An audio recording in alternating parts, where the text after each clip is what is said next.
Call me crazy, but I don't think there's ever a reason to use when exists. What's up, guys? I'm going to talk about stacking Primobolan or Masteron on top of testosterone and compare the two. I'm going to explain why Primo or Masteron is something you should avoid for a first cycle and go into why it's better suited to be part of a second or third cycle instead once you have experience with testosterone. I'll also go into how each compound works, explain the differences, and give you my personal take on which is better. I've had a few messages from guys saying they want to run testosterone and another fill-in-the-blank compound for their first cycle, and they want to know what I think. Test and Primo is one I get a lot, and it shows that these guys don't really understand how Primo works and why you might want to add it in to begin with. So I'll go over these scenarios where it would be advantageous.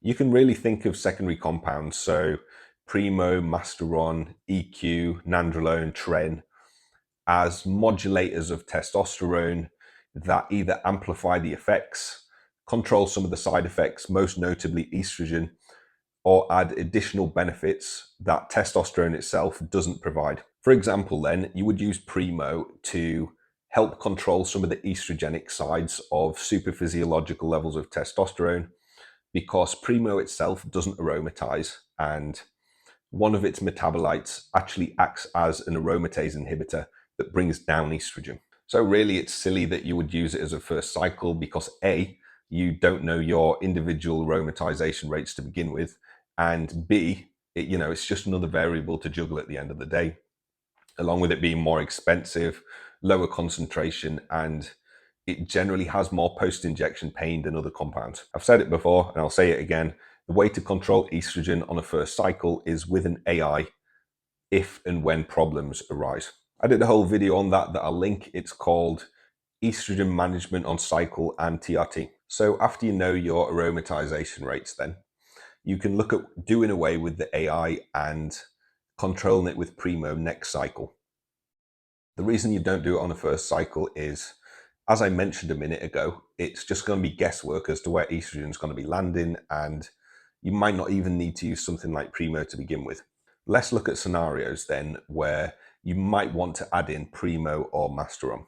So you've done your first cycle. Let's say it was 300 milligrams of testosterone and you made some sick gains, but it turned out that this pushed your estrogen over the reference range and you started to see symptoms of high E2 that you needed to treat with an AI. Your next cycle, you're thinking about upping things a bit, which makes sense. You've built muscle, more androgen receptors to put more gear to use. Great, right? So instead of increasing testosterone past 300 milligrams, which you know from past experience gave you estrogen issues, this time around you can run 300 milligrams of testosterone again, but instead of the AI, 150 milligrams of Primo instead. For most guys, a 2-to-1 to a 1-to-1 ratio works to keep estrogen under control. I would recommend starting at a 2-to-1 ratio though, then waiting 4 or 5 weeks and see where estrogen sits after that, while keeping an eye on the estrogen symptoms. You don't want to end up crashing it because you'll feel like shit. And trust me, it's way better to underdo it with Primo than to overdo it, because the half-life is so long and it's going to take weeks and weeks for things to improve and get back on track. If you underdo it and high estrogen symptoms do end up showing up, you can quickly treat it with an AI. But now you know that you need to increase the Primo because the amount that you're currently taking isn't providing enough coverage to keep estrogen controlled. The only reason I can see Primo being used to control estrogen is if you have issues with DHT running too much testosterone, like acne and hair loss. The Primo itself doesn't aromatize or 5-alpha reduce to DHT, so it's a good way of adding more androgens in without dealing with the potential problematic downstream metabolites of testosterone. Masteron's very similar to Primo in its outcomes, but it works a little bit differently. It won't affect estrogen directly like Primo will, but it works instead by antagonizing estrogen receptors by about 70% for most guys when it's in a 1-to-1 ratio with testosterone. So let's say you're running 300 milligrams of testosterone, then you run into high estrogen symptoms, you go get a blood test and your estrogen comes back at 80, which is almost double the reference range. Taking Masteron at the same dose as your testosterone will turn that 80 into about 30 with the 70% reduction in estrogen binding. But it won't show that on blood work because it's not actually affecting the estrogen itself. It's just making the estrogen that already exists less effective by preventing it from binding to receptors. Obviously, everyone's going to be different. 70% or a 2/3 reduction is about average as far as what I've seen, and that's with a 1-to-1 ratio. So it makes it great for guys that struggle with aromatization issues, and you can adjust that dose from there based on your individual rates.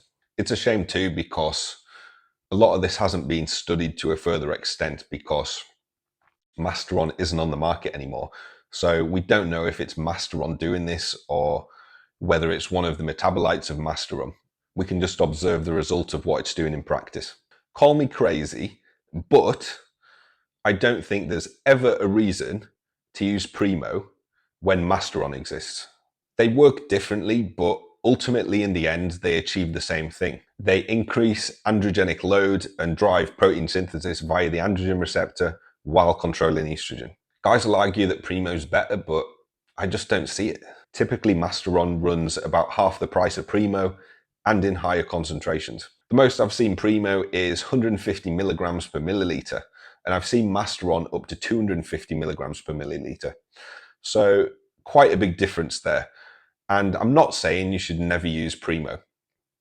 I think under the right circumstances, like you need to control estrogen, then you should give it a go because there's something to be said about how you feel on certain compounds. As an example, myself and a lot of other guys, they feel really good on Masteron, but I also know guys that feel good on Primo and Masteron makes them irritable, which makes sense. You know, everyone's got different brain chemistry and androgens can have a big impact and influence on things like serotonin, dopamine, GABA, and we all have different receptor densities and polymorphisms that can influence this.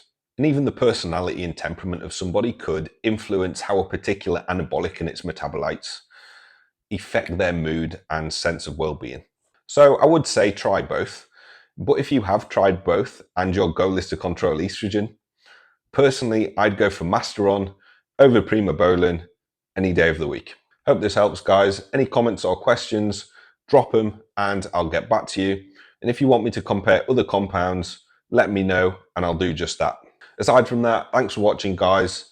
Give the video a like, subscribe for more of this content. Enhancedplayer.com is the blog. See you next time.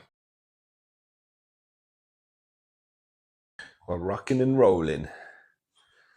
Oh, we plugged in. Yes, we are. We're rocking and rolling, boys.